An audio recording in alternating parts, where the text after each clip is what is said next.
Bismillahirrahmanirrahim. Assalamualaikum warahmatullahi wabarakatuh.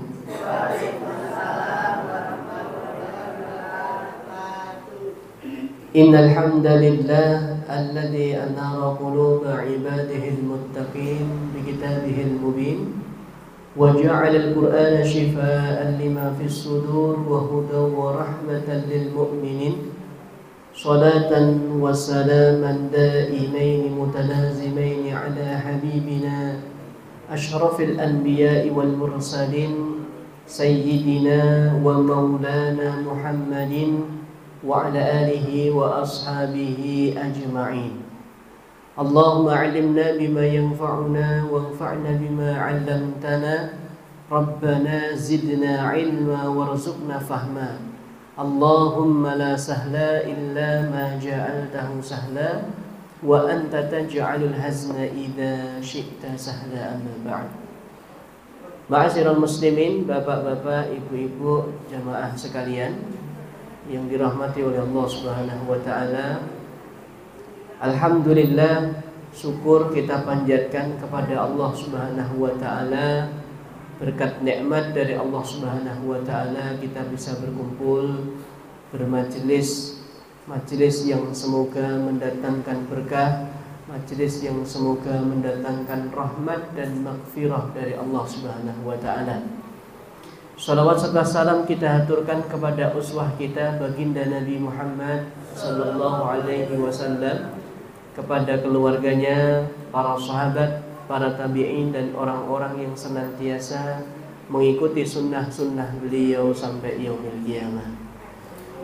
Jamaah yang dirahmati oleh Allah Subhanahu wa taala, dalam kesempatan kali ini insyaallah kita akan menyampaikan salah satu nasihat qaulul hikmah, kata bijak dari salah seorang ulama, qala al-Junaid, yang dinukil oleh Imam Al-Ghazali di dalam kitab Ihya Ulumuddin, bahwasanya Al-Junaid ini berkata, arba'un yarfa'ul 'abda ila darajatil a'la wa in qalla 'amaluhu wa ilmuhu. Kata beliau ada 4 perkara, di mana 4 perkara tersebut dapat mengangkat derajat seorang hamba.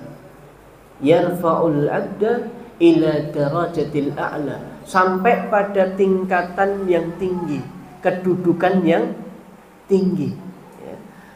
Artinya dengan 4 perkara ini hamba itu bisa naik derajatnya, bisa naik kedudukannya.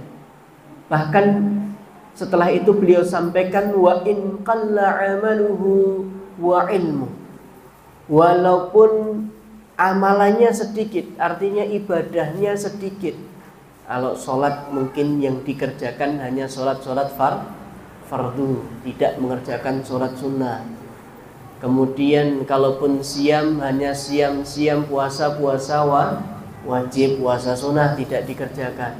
Hanya hal-hal yang semacam itu yang sifatnya wajib dan tidak banyak melaksanakan amalan-amalan ibadah lainnya. Wa in qalla amaluhu wa ilmu, dan walaupun ilmunya juga sedikit, walaupun dia ilmunya sedikit, tapi ternyata Allah bisa mengangkat derajatnya. Nah, ini kan kabar gembira buat kita, karena kalau ulama kalau janji Allah kan yarfa'illahu alladhina amanu minkum walladhina utul ilma darajat. Allah akan angkat derajat orang-orang yang beriman, Allah akan angkat derajat orang-orang yang berilmu. Nah, ternyata kita sudah terlanjur banyak usia, mau mulai ngapal tidak mungkin, mau mulai belajar persoalan-persoalan yang detail dalam persoalan agama tidak memungkinkan. Ya, kita hanya menghadiri kajian seperti apa yang kita lakukan seperti ini. Tapi ternyata ada sebuah kata bijak yang hal ini betul adanya. Walaupun amalan kita sedikit, walaupun ilmu kita sedikit, yarfa'ul 'abda. 4 perkara ini akan mengangkat derajat hamba tersebut. Akan membuat derajat hamba tersebut menjadi mulia. A'la darajat, bahkan derajatnya sangat tinggi sekali. Derajat yang paling tinggi. Apa 4 perkara yang disampaikan oleh Al-Junaid ini, dinukil oleh Imam Al-Ghazali, ya. Yang pertama al-hilmu, ya. Apa itu al-hilmu? Al-hilmu itu sama dengan as-sabru, ya. Perkara yang pertama yang bisa mengangkat derajat dan kemuliaan seorang hamba adalah as-sabru, yaitu sifat sabar, ya. Dan ternyata Allah Subhanahu wa ta'ala memberikan banyak dorongan kepada hamba-hambanya agar memiliki sikap sabar, ya. Allah janjikan wallahu yuhibbus sabirin. Allah itu mencintai hamba yang bersabar, ya. Di dalam ayat yang lain, ya, Allah Subhanahu wa ta'ala memuji hamba-hamba yang bersabar, ya. Was-sabirina fil ba'sa'i wad-dharra'i wa hinal ba's ulaika alladziina shadaqu wa ulaika humul muttaqun. Orang-orang yang bersabar, as-sabirina fil ba'sa'i wad-dharra, ketika dalam kondisi terjepit, ya. Wad-dharra, dalam kondisi yang tidak mengenakkan, kondisi menderita. Wahinal ba's, dan dalam masa peperangan yang begitu sulit. Ulaika alladziina shadaqu, kata Allah begitu, ya. Orang yang bersabar ini, dia masih tetap memuji Allah, dia masih tetap berharap kepada Allah Subhanahu wa ta'ala. Kata Allah, ulaika alladziina shadaqu, orang-orang yang demikian adalah orang-orang yang shadaqu. Shadaqu itu benar keimanannya, jujur apa yang dia ucapkan. Asyhadu an la ilaha illallah wa asyhadu anna Muhammadan Rasulullah. Jadi orang yang bersabar itu diuji oleh Allah Subhanahu wa ta'ala dengan kebenaran iman yang ada pada dirinya. Wa ulaika humul muttaqun, dan orang-orang yang bersabar inilah mereka orang-orang yang bertakwa kepada Allah Subhanahu wa ta'ala. Banyak sekali, Pak, ayat-ayat, bahkan balasan yang akan didapatkan orang-orang yang bersabar itu tidak terkira banyaknya. Allah Subhanahu wa ta'ala berfirman, ya, lanajziyannahum as-sabiruna lanajziyannahumul ladzina sabaru. Allah akan membalas orang-orang yang bersabar ajrahum bi ahsani ma kanu ya'malun, ya. Akan membalas dengan balasan yang lebih baik atas kesabaran yang dia berikan, ya. Artinya apa? Di balik kesabaran, misalkan kesabaran itu ada berapa? Ada berapa macam? Kesabaran di dalam ketaatan, kesabaran untuk tidak berbuat maksiat, kesabaran untuk bersabar ketika mendapatkan musibah. Bersabar dalam ketaatan ketika kita sholat, ya. Pasti di dalam hati, di dalam pikiran berpikir, ya, lebih baik kita melanjutkan pekerjaan daripada sholat. Ada yang berpikir begitu. Kenapa? Karena dengan ketika kita tidak diganggu dengan sholat ini, pekerjaan kita akan semakin lebih baik, hasilnya lebih banyak. Akal, logika manusia. Padahal rezeki itu sudah tertakar, Pak. Setiap manusia rezekinya sudah tertakar. Siapa yang menakar? Siapa yang menentukan? Allah Subhanahu wa ta'ala, ya. Kemudian bersabar dalam ketaatan. Nah, seperti ini misalkan kita menghadiri pengajian, mendapatkan ilmu, mendapatkan siraman rohani. Terkadang nafsu kita ya, mendorong kita untuk lebih baik tidur di rumah, lebih baik berbaring di rumah, nonton televisi. Itu nafsu yang mendorong. Tapi kita bisa menepis hal-hal tersebut, kita bersabar yang sebenarnya lebih, kalau kita berpikir jane penak neng omah kan gitu. Sebenarnya lebih nyaman di rumah. Kita pikirkan, kita pergi ke masjid. As-sabiruna. Kesabaran kita itu ya, insyaallah wa aqibatu as-sabru murrun madzaqatuhu ya. Sabar itu rasanya pahit seperti putra wali, saking pahitnya. Artinya apa? Sabar itu berat ya. Wa aqibatuhu ahla minal asari. Tapi ternyata nanti di balik kesabaran itu, kalau kita mampu bersabar ya, di balik kesabaran itu ada sesuatu yang Allah siapkan, bahkan rasanya lebih manis daripada madu. Berapa banyak orang yang kita pernah mendengarkan, Pak?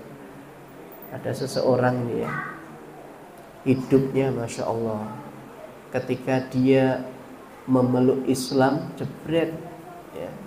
Ketika dia memeluk Islam, jadi ada seorang non muslim, ketika dia memeluk Islam ya, serta merta waktu itu semua keluarga menjauhi.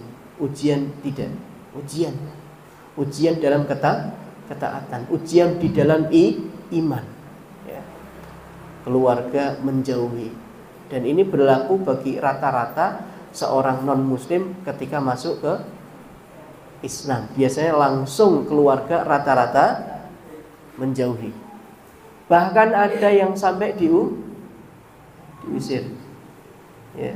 Seperti siapa yang kemarin meninggal, seorang mu'alaf ya, ketua mu'alaf center ya, Koh siapa nih?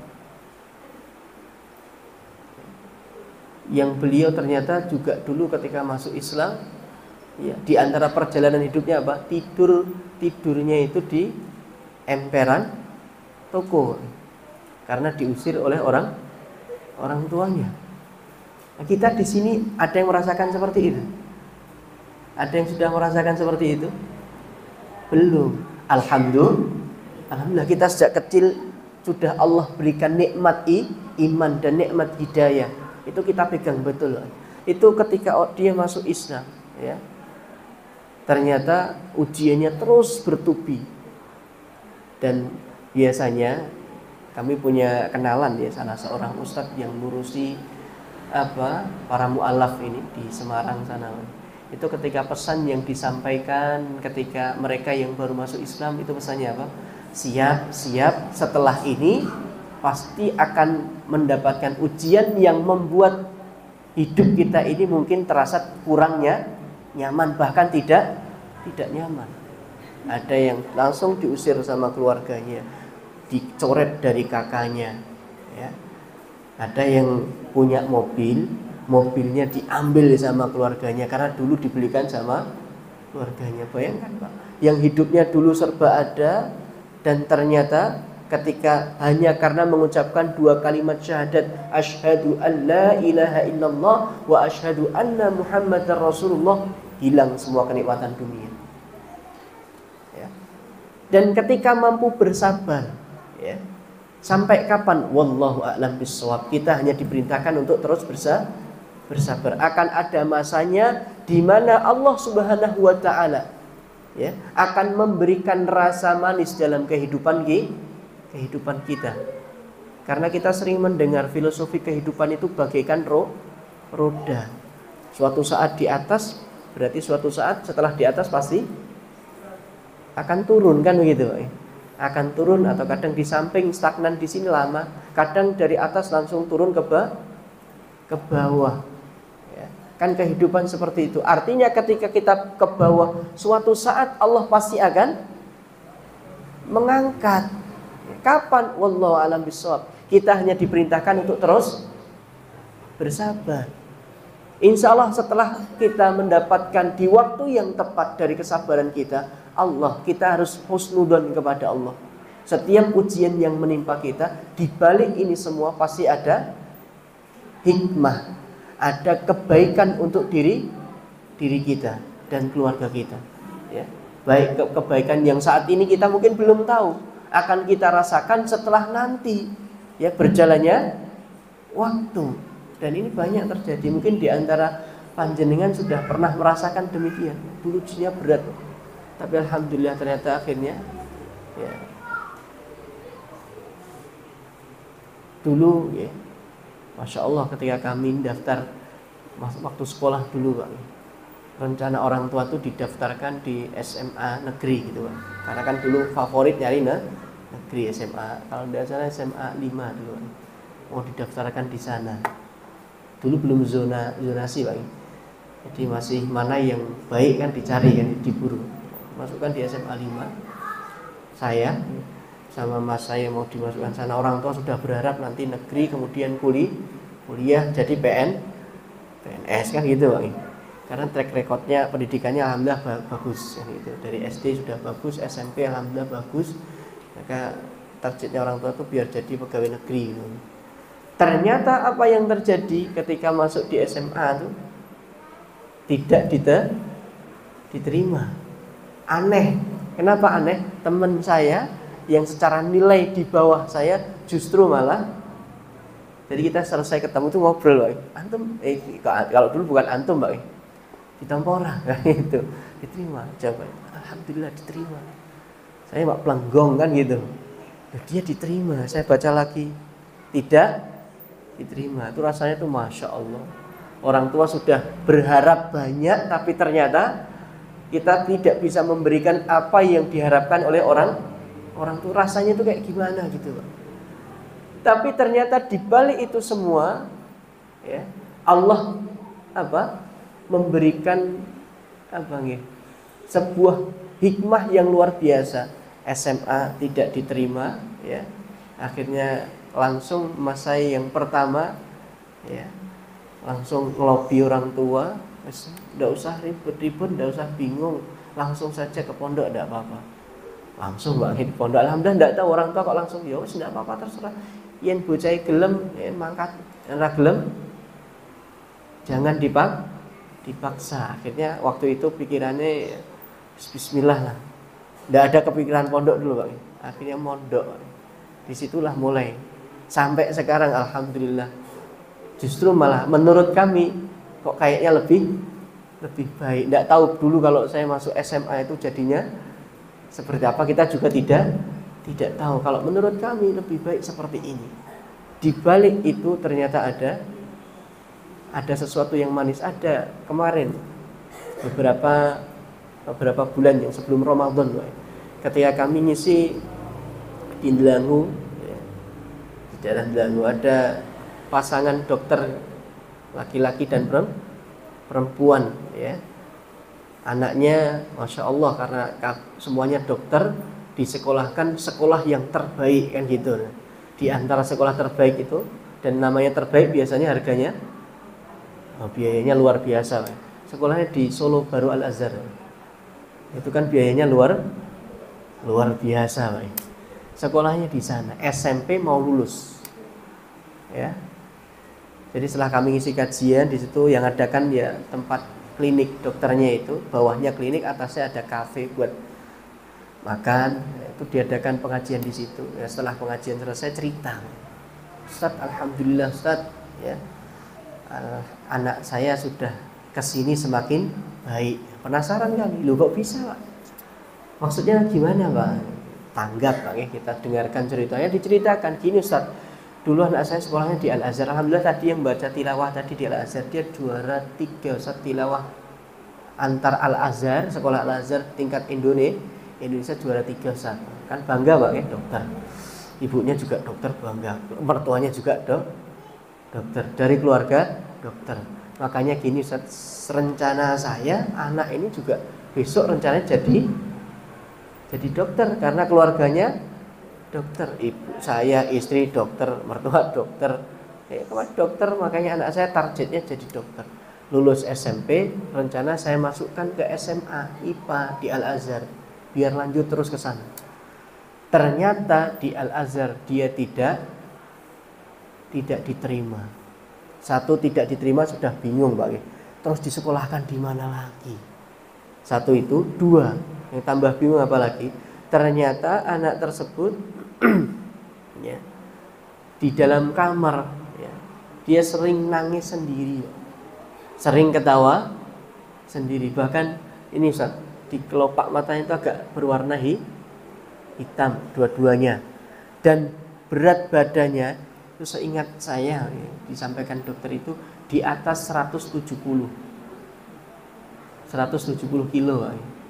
Berarti ya anak dokter Pak, tinggi orangnya Pak, bedi Pak. Ditunjukkan fotonya. Ini Ustaz, anak saya Ustaz. Karena bangga ada perubahan ya. Ya, senang begitu Pak. Nah, kami bingung kondisi anak saya seperti itu. Berat badannya luar biasa, sholat susah, kalau ndak dimarahin ndak segera sholat, kerjanya cuma di kamar. Ternyata apa? Bayangkan Ustadz, sehari itu dia mungkin tidurnya cuma 1-2 jam. Malam gitu mungkin cuma 1 atau 2 jam. Lah ngapain Pak? Ustadz, game Ustadz. Bayangkan Pak, Mobile Legend ngerti gak? Game Mobile Legend, dia kecanduan. Bahkan katanya sebenarnya anak saya itu juara 11 tingkat Jawa Tengah. Juara 11 tingkat Jawa Tengah. Juara apa? Game Mobile Legend. Ya, kerjaannya gitu aja. Dan kadang nangis sendiri, kadang ketawa sendiri, kadang ini saya temui sendiri Ustaz. Bahkan asisten dokternya ketika anak ini diajak ke klinik, ke rumah sakit pas piket begitu, asistennya ini mendapati bingung. Dokter manggil dokternya, kenapa? Dia bingung. Kenapa bingung? Di ruangan dokter tersebut, anak dokter yang diajak tadi nangis sendiri, tahu-tahu nangis, tahu-tahu nyekakak sendiri, ngakak sendiri, ketawa sendiri, diem sendiri. Siapa yang tidak bingung? Ini anaknya normal atau tidak? Pegangannya apa? Bahkan satu hari pernah sampai kehabisan, mau tahu top up Pak? Top up Mobile Legend kan top up dulu. Top up itu apa Mas? Kayak ngisi koin gitu Pak. Itu beli koin. Top up itu. Ngambil uang ya, karena punya klinik sendiri, anaknya pergi ke klinik. Minta uangnya di klinik karena uang yang diberi sudah habis, ke klinik minta duit ke kasir. Karena tahu anaknya dokter, dikasih. Minta duit berapa? 200.000 sehari habis. Pokoknya dokter itu bingung, ini gimana Ustaz? Sudah sekolah targetnya SMA IPA di Al-Azhar, kita carikan yang terbaik, ditolak. Kondisi anak saya yang sedemikian rupa, kami bingung. Kami harus bagaimana? Ya. Cita-cita kami, anak kami jadi seorang dokter, ini di IPA malah tidak diterima. Mereka mengalami kebuntuan yang luar biasa, penat ya. Kalau bagi kita mungkin masalahnya rapati masalah lah, tidak terlalu problem. Bagi mereka ini problem yang luar biasa. Seharusnya ini memang problem luar biasa, anak sampai kecanduan seperti itu. Akhirnya apa? Ya, ibunya terus berdoa. Kalau ibunya alhamdulillah, ibunya agamanya kuat, walaupun dokter agamanya kuat. Sholat tahajudnya kuat, sedekahnya kuat. Bapaknya juga sholat 5 waktunya terjaga. Ya, makanya anaknya sekolahkan Al-Azhar, dicarikan pondok kan, gitu. Akhirnya suatu ketika dapat informasi ada sekolahan bagus. Kita tidak promosi yang ada di Klaten, pondok pesantren ya. Itu lumayan bagus, biayanya juga lumayan tinggi ya. Makanya kalau biayanya tinggi kan minat malah. Karena biayanya tinggi berarti kualitasnya juga bisa dipertanggungjawabkan. Akhirnya dimasukkanlah di Klaten. Di Klaten Masya Allah ya. Dokternya ini bangga ketika ini Ustaz, alhamdulillah belum ada 1 tahun di sana. Setelah lulus SMP tadi kan setingkat SMA Pak. Belum ada 1 tahun di sana, alhamdulillah kita masukkan jurusan IPA bisa masuk, tapi di asrama dan mondok sekalian, sekolahnya juga di sana. Alhamdulillah belum ada 1 tahun anak saya sudah mengalami perubahan yang bagi saya luar biasa. Satu, bobotnya yang 170-an sekarang bisa antara 130-an. Berarti turunnya sekitar berapa kilo? Ya 30 sampai 40 kilo. Menurunkan berat badan segitu susah lah. Kita kadang 2 kilo aja sudah turun, habis itu balik lagi kan gitu. Itu sampai sekian kilo. Ya, satu itu, dua. Sekarang matanya sudah enggak hitam lagi.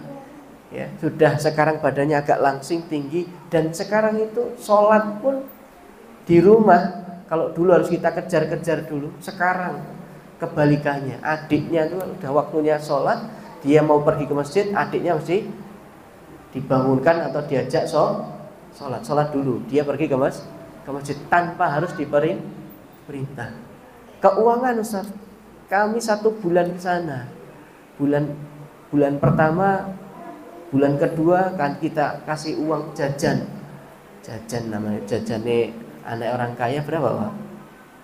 Mungkin tidak cuma 100-200 Pak ya. Jadi 1 bulan 500 buat uang jajan, 500 buat uang jajan. Itu ya, di bulan-bulan yang akhir-akhir itu ya, sebelum menceritakan ke kami ya, kita cuma minta uang 100.000. 100.000 itu 1 bulan. Di pekan setelahnya ketika kami menjenguk, masih enggak Mas uangnya? Masih. Pekan selanjutnya kami jenguk, tanya, masih enggak Mas? Masih. Pekan selanjutnya sampai pekan keempat itu uangnya pun masih, padahal cuma kami mintanya 100.000. Kami bingung, jajan wopo, nanti makanmu tidak bergizi. Nah, kan gitu Pak pikirannya. Kalau cuma uang segitu masih terus, asupan yang kamu dapatkan gizinya dari mana? Akhirnya didedes Pak, ditanya, dipaksa. Uangmu tinggal berapa? Ngaku. Nah, terakhir itu masih antara 10 sampai 20 ribu. Jadi yang dulunya uang 200.000 dalam sehari, habis setelah ke situ 100.000 Pak, 1 bulan belum habis.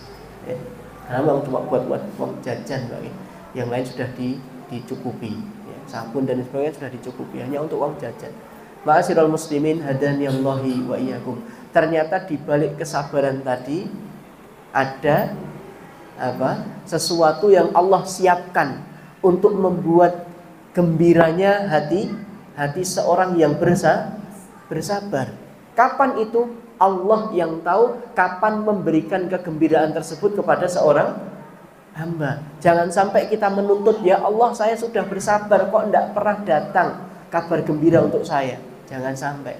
Kenapa kalau situ tidak boleh? Seolah-olah kita mendikte siapa? Allah Subhanahu wa taala.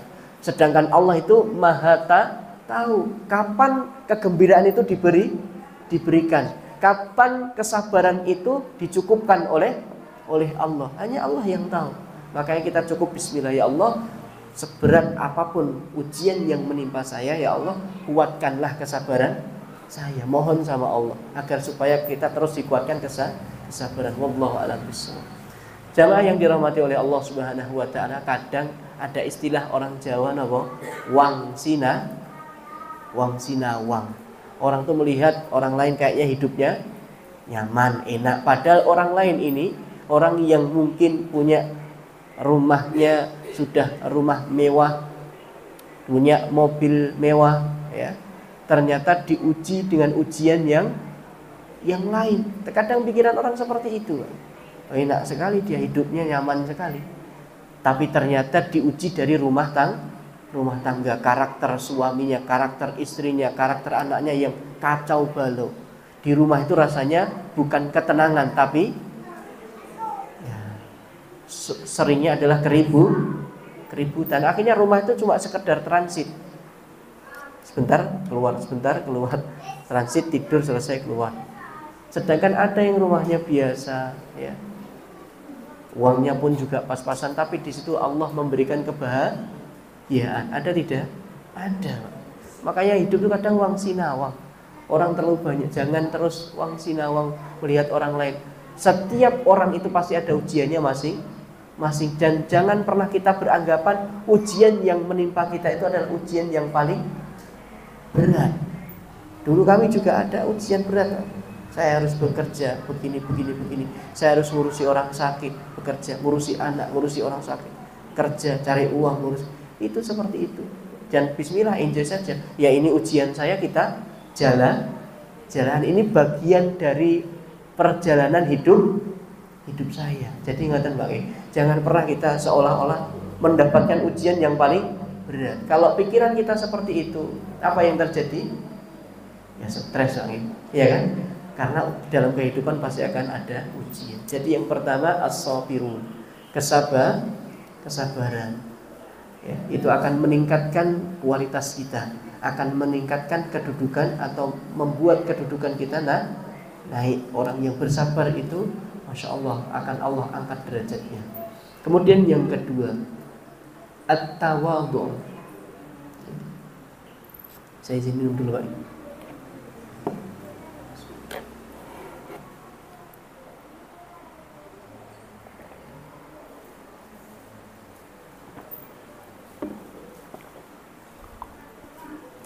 Yang kedua at-tawadhu, yaitu sikap tawadhu. Tawadhu itu rendah hati. Ya.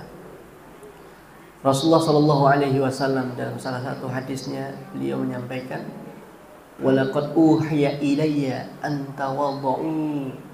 Sungguh telah diwahyukan kepadaku an tawadhu, agar supaya kalian itu bersikap tawadhu, rendah hati, hatta la yafkhar ahadun ala ahadin wala yabghi ahadun ala ahadin. Hendaknya kalian bersikap tawadhu, rendah hati, ya, sehingga tidak ada orang yang berlaku sombong. Satu orang berlaku sombong atas orang yang lain, ya.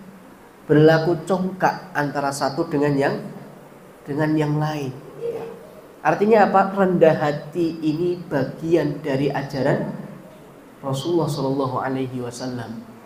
Allah mewahyukan kepada Rasulullah dan Rasulullah memerintahkan umatnya, dan Rasulullah sendiri juga mempraktekkan sikap beliau begitu tawadhu. Seorang nabi, seorang pimpinan negara, ya, itu pun sikapnya masih tawadhu. Kemudian dipraktekkan oleh generasi terbaik, generasi sahabat.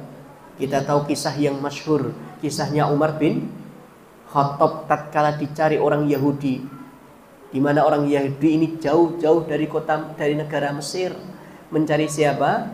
Khalifah, untuk minta keadilan karena rumahnya mau diganti dengan uang, disuruh pindah. Jadi tidak hanya digusur begitu saja, mau dibeli, kan begitu. Tapi orang Yahudi ini menolak. Kenapa mau dibeli? Karena ada perluasan masjid. Orang Yahudi ini tidak mau pindah. Dia minta keadilan. Ya, ini hak dia, kok mau diambil begitu saja sama gubernur di sana. Minta keadilan kepada Khalifah Umar bin Khattab. Bayangannya orang Umar bin Khattab ini, bayangannya orang Yahudi ini, ya, yang jauh-jauh dari Mesir, seorang pemimpin kepala negara itu pasti di tempat sebuah kerajaan, sebuah istana, di singgah sananya, tempatnya yang begitu nyaman. Ketika nyari ternyata ketika ditunjukkan mana Khalifah Umar bin Khattab itu dalam posisi sedang tiduran di bawah pohon kurma, tiduran. Bawahnya beralaskan apa? Alas pohon kurma. Ya. Artinya apa? Sikap rendah hati, walaupun dia memiliki banyak kelebihan, walaupun dia memiliki banyak keutamaan, tapi tunjukkan sikap rendah hati tersebut. Bahkan Imam Asy-Syafi'i itu menyampaikan di dalam qaul beliau, ya, orang yang paling mulia ialah orang yang memiliki kemuliaan tapi tidak menampakkan kemuliaannya. Orang yang paling utama, al-afdal, orang yang paling utama itu siapa? Orang yang memiliki keutamaan tapi tidak menampakkan keutamaan. Ya. Orang yang kaya, bayangkan coba, orangnya kaya, tapi dia tidak menampakkan kekayaan. Justru sikapnya tawadhu, dia rendah hati. Kami tanya, kira-kira dengan karakter orang yang seperti itu senang atau tidak? Pasti senang, Bu ya.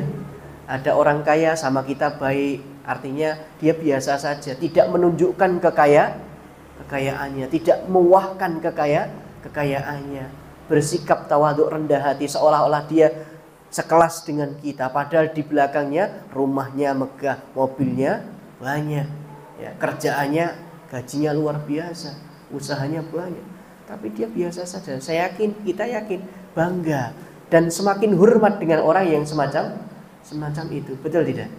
Kita akan semakin hormat. Orang yang berilmu, ilmunya banyak, tapi ketika dia bersikap congkak, sombong, kira-kira orang segan atau enggan? Saya yakin yang kedua. Apa? Enggan. Dia ceramah, dia menyampaikan walaupun kebenaran, tapi ketika dia dalam keseharian menunjukkan apa? Rasa sombong, congkak, tidak rendah hati, niscaya orang akan bukan mendekat kepadanya, justru malah menjauh, enggan mendengarkan tutur katanya.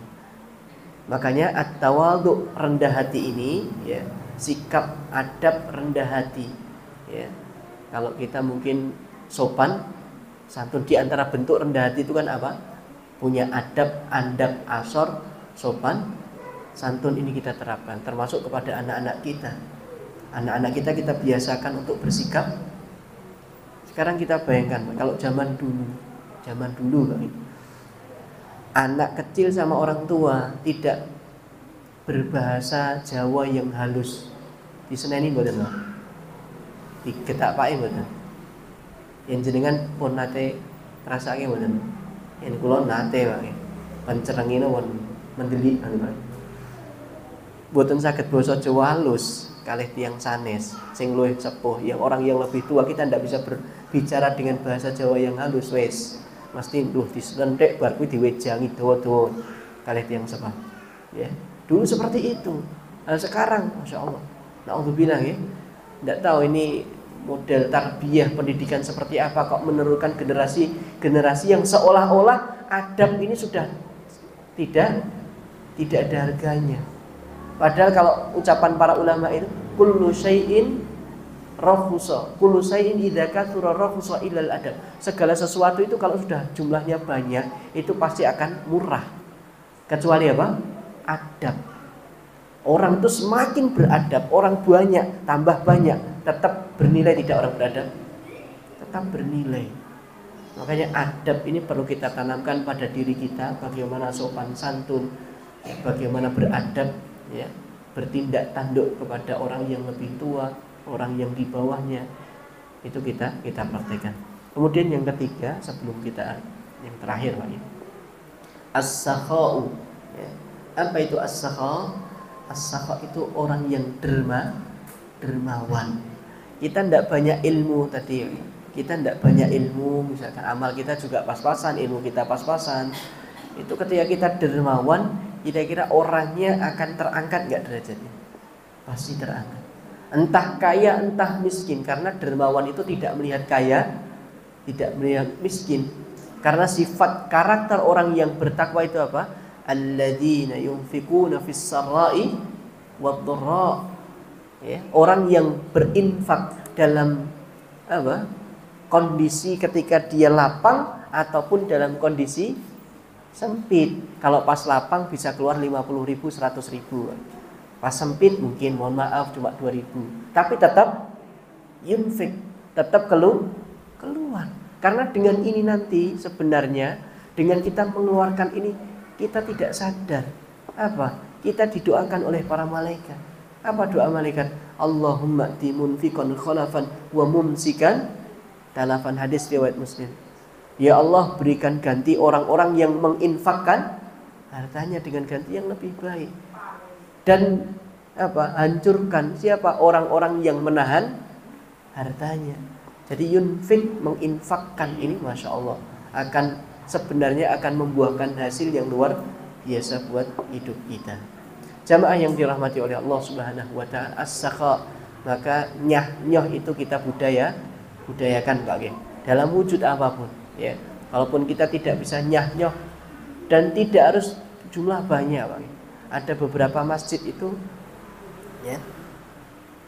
Mereka menyampaikan, Ustaz di sini tuh Jumat berkah. Kalau ada tahu Jumat berkah Pak Ge, biasanya kan Jumatan ada makan nasi kan gitu.